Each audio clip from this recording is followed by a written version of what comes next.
parusa sa mga kaaway nila, sakit at kamalasan. In other words, sickness, accident, and death. What do you mean by sickness? Only two, cancer and stroke. And then accident, fire and vehicular. Death, lingering illness. Yan lang ay ginagawa nila para malapit sa Panginoon itong mga taong gumagawa ng katiwalian at para malaman nila na ang hustisya dapat lang manggaling sa Panginoon at para sa tao na talagang karapat-dapat. Ngayon, kung ang hustisya hindi mananaig, talagang gagawa na sila ng paraan. Pero let us keep our fingers crossed. I respect the Supreme Court, and whatever will be the decision of the Supreme Court will be respected by me, no matter what.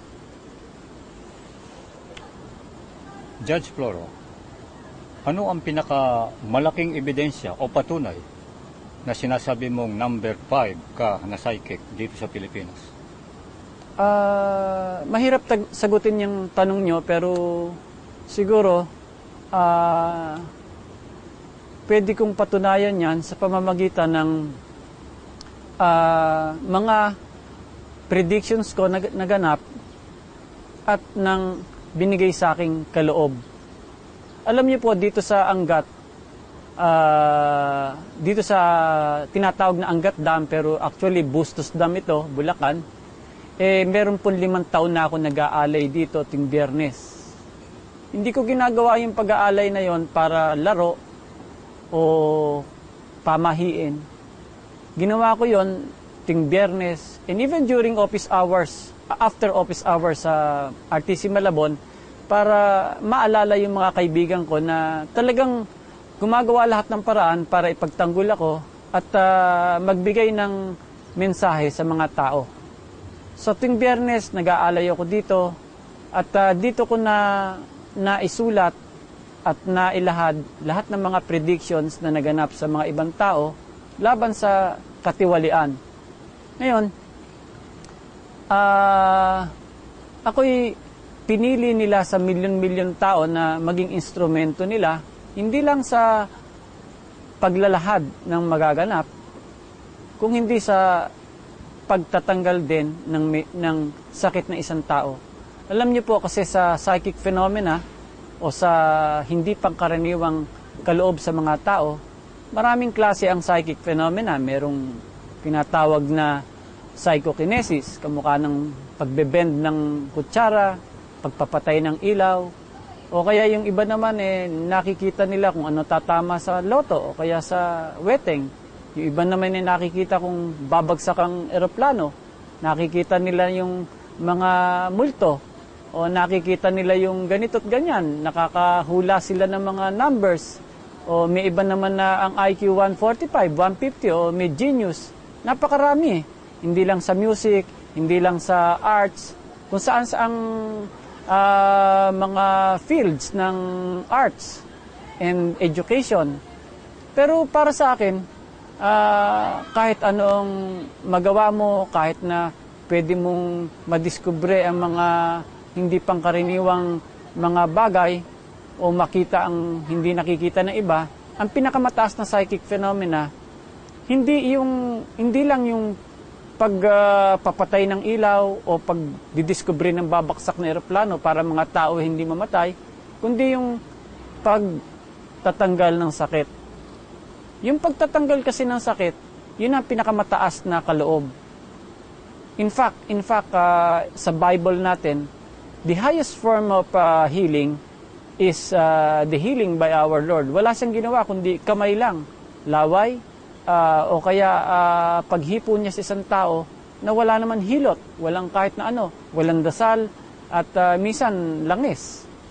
Yun ang pinakamataas na kapangyarihan o kaloob na ibinibigay sa tao. Pero para sa akin, imposible na isang tao maging makapangyarihan o maging psychic kung siya ay nanggagamot lamang. Because kung mababasa natin sa batas, the power of taxation, the most pervasive power of the government, the power to destroy, according to settled American jurisprudence and American authorities, the power to heal, baliwala yan kung wala yung power to annihilate. Not to destroy, but annihilate. Kahit ako nakakagamot ng karamdaman, kahit ang mga patay mabubuhay ko, kung ako naman walang kapangyarihan na maglagay ng sakit o magtama sa isang landas na isang tao, baliwala ako. I am a lame duck. So, kunyari, ang isang tao, o dito sa ating hudikatura, ako'y pinagtatawanan. Gumagawa ako ng kabutihan, pagkatapos niluluto ako, puro cheating, puro panggagawa ng pera. Pagkatapos hindi ko makokontrol yan. So, kahit na magamot ko 4,000, ako'y isang baliwalang tao. Pero kung napoprogram ko ang buhay nila, na gagawan ko ng paraan para sila magbago, napakalaki ng halaga ng kaloob. Using the words of Father Giritan, a Vincentian priest, ang Panginoon talaga hindi naglalagay ng sakit. But literally sa Bible, talaga naglagay siya sa Revelation through the angels. Ngayon, ang theological explanation nito, according to Father Giritan, a Vincentian seminarian, may co-seminarian sa St. Vincent Seminary, meron tayong landas na dapat lakaran. Ngayon, kung nawawala tayo sa landas na yan, kinokorek yan ng Panginoon sa paglalagay ng sakit, pero meron tayong will. Kung tayo ay hindi susunod sa landas, magkakasakit tayo.